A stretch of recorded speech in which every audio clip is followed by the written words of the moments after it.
Lucas, ¿qué senador o senadora tiene invitada? Porque el Centro Democrático ahora lo que propone es cerrar el Congreso, ¿no? Sí, señor, pues esta es una de las propuestas que se han planteado desde el partido del expresidente Álvaro Uribe a raíz de la decisión del presidente Juan Manuel Santos de refrendar los nuevos acuerdos de paz con las FARC en el Congreso de la República, y por eso tenemos en la línea a la senadora de esta colectividad, Paloma Valencia. Senadora, muy buenos días y muchas gracias por acompañarnos en la W. Lucas, muchísimas gracias a ti, un saludo a Julio, Alberto, a todo el equipo y por supuesto a todos los oyentes. Senadora, ¿por qué revocar el Congreso de la República y convocar a elecciones ante esta situación política?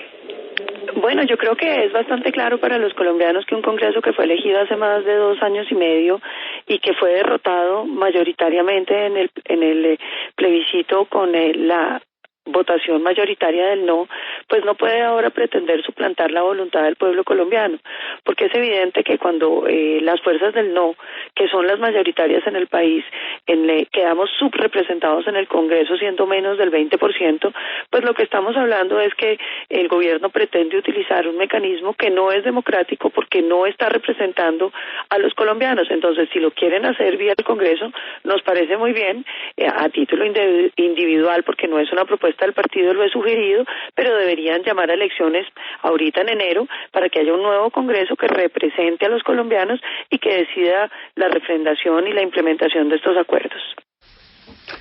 Senadora, nada más atractivo que cerrar el Congreso. Eso es súper taquillero por el desprestigio del Congreso. Pero la pregunta es, técnicamente, ¿cómo se cierra el Congreso? Yo creo que nos tocaría recoger unas firmas con un referendo que pida el adelanto de las elecciones de Congreso y que permita que los colombianos sean los que elijan los representantes que van a refrendar, porque lo que no parece adecuado, Julio, es que los colombianos que mayoritariamente se expresaron en el no, pues simplemente ahora los ignoren y los reduzcan como estamos en el Congreso en una cosa muy reducida que no vamos a tener ninguna posibilidad real de llevar los cambios que hemos pedido y que el gobierno esté, digamos, burlándose de la democracia colombiana como se burló en las elecciones presidenciales a través del hacker, ahora por segunda vez. Yo creo que lo que le corresponde a las mayorías del no, lo que le corresponde al Centro Democrático es hacer valer la democracia colombiana.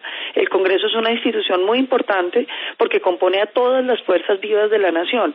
Ahí están no solamente las mayoritarias, sino todos los partidos, pero un Congreso que ya no representa a los colombianos, como se hizo evidente en el plebiscito, pues tiene que simplemente cambiarse por otro que sea realmente más afín a lo que están pensando los colombianos actualmente. Yo creo que la recolección de firmas para el referendo adelantando las elecciones podría ser útil.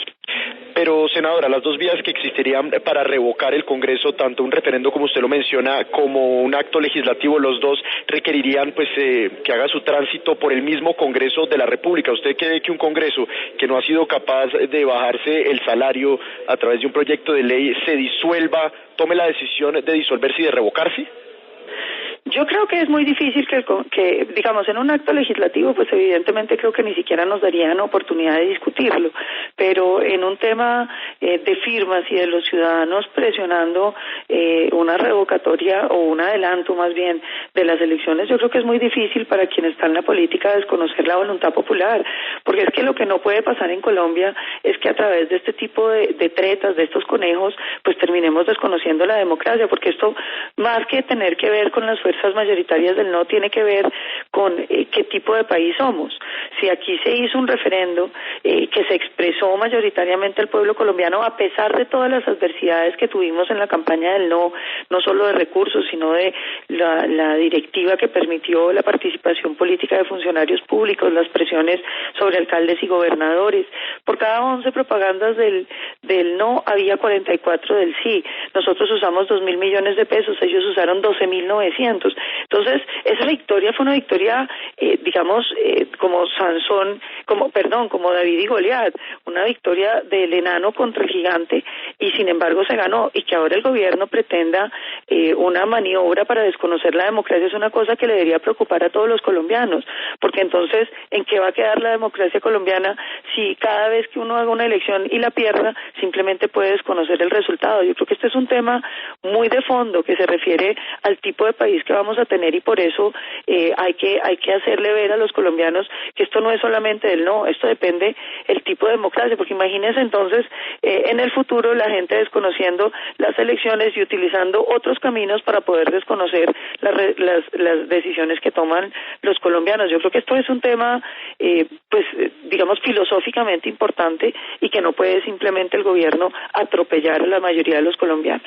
Senadora, las elecciones legislativas se dan cada 4 años y pues a lo largo de estos 4 años hay muchas ocasiones en que la voluntad del Congreso de la República no corresponde a la voluntad de la mayoría de los colombianos. ¿Usted no cree que si se adelanta esta revocatoria del Congreso de la República se estaría sentando un precedente muy peligroso que llevaría a que se disolviera el Congreso de la República cada vez que se toman decisiones que no son las más afines a lo que piensa la mayoría de los colombianos? Eso sería muy grave si esta fuera una decisión como cualquier otra. Entonces uno pensaría, Lucas, que evidentemente uno no puede andar adelantando elecciones por cada decisión que va a tomar.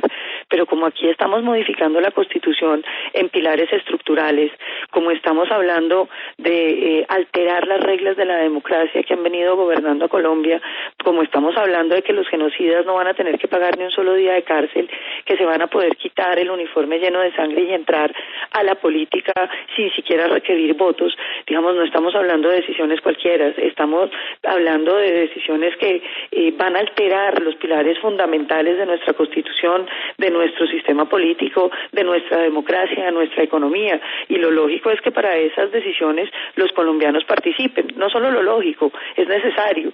Yo creo que hay algunos que dicen que no era necesario el plebiscito y que el presidente Santos lo hizo de manera generosa. No es cierto, porque si usted se toma en serio la jurisprudencia de la Corte Constitucional en el sentido de que hay límites frente a los cuales puede modificarse la Constitución, que fue desarrollada a través de lo que se conoce como la teoría de la sustitución constitucional, lo que nos dice es, usted puede modificar la Constitución, pero digamos de una manera muy pequeña y sin afectar los pilares fundamentales, porque para afectar los pilares fundamentales usted tendría que recurrir al constituyente, es decir, usted tendría que hacer una Asamblea Nacional Constituyente. Y lo que ha pretendido el gobierno todo este tiempo es hacer una nueva Constitución, hacerla sin llamar una Asamblea Nacional Constituyente, para lo cual quería utilizar el plebiscito. Y ahora, como el plebiscito no le sirvió, va a hacer una nueva Constitución utilizando un Congreso que ya está elegido y excluyendo a los colombianos. Yo creo que es un tema, por eso decía, filosófico de fondo, porque se refiere al contrato fundacional de los colombianos que requiere que los colombianos participemos en él. Bueno, pues senadora Paloma Valencia, muchas gracias por habernos atendido esta mañana en la W. Un segundo, Lucas, que le tengo una pregunta a la senadora que tiene que ver con otro tema, con su venia. Senadora, nuestro compañero Alberto Casas, en sus citas de Casas en la revista Bocas, escribe una columna que se llama Iván ¿qué? Y se refiere a su compañero Iván Duque, un exitosísimo abogado, economista y gran congresista de 40 años. Y al final, el doctor Casas hace una baraja de posibilidades, porque lo que viene ahora es el camino presidencial. Ahora las discusiones van a ir cambiando poco a poco para prepararse la carrera al Congreso y a la Casa de Nariño. Las posibilidades que propone Alberto son: 1, Vargas versus Humberto de la Calle. En ese caso, el Centro Democrático del presidente Uribe se iría con Vargas. Los conservadores se dividen, los independientes, los verdes y la izquierda se van con de la Calle. Primer escenario. Segundo escenario, Vargas Lleras versus Iván Duque. Los liberales, amigos del presidente Gaviria y del partido de la U, se van con Duque. Los independientes, los verdes, los conservadores se dividen y la izquierda se abstiene. Tercera fórmula, Humberto de la Calle versus Iván Duque. Cambio Radical se va con Duque, la izquierda, los independientes, los verdes se van con de la Calle, los conservadores se dividen. ¿Cuál de esos 3 escenarios le suena, senadora? Pues es muy difícil, Julio, saber qué es lo que va a pasar, pero yo diría que el doctor Humberto de la Calle, después de la derrota del no y de la burla a la democracia colombiana, muy pocas posibilidades tendrá de participar en esta elección presidencial. Y yo creo sobre lo del 18, pues que cada vez el 18 se vuelve más lejano en la medida en que han vuelto tan compleja la realidad colombiana reciente que es tan difícil pensar qué es lo que va a pasar en el futuro porque todos los días la política está cambiando de manera sustantiva. Lo que sí veo claramente es que el Centro Democrático es una fuerza con vocación de poder y que no solamente hoy tiene vocación sino tiene enormes posibilidades de salir triunfante porque los colombianos están cansados de tantas mentiras y creo que todo el escándalo del hacker que mostró que a Óscar Iván Zuluaga le robaron la presidencia a través de esas infiltraciones ilegales que se hicieron a través de los organismos de inteligencia de su campaña, pues han generado un proceso de indignación y sobre todo de falta de credibilidad de este gobierno, que aquel que esté cerca del gobierno de Juan Manuel Santos será derrotado. Senadora, feliz mañana. Lo mismo para ustedes, feliz mañana. Muy querida.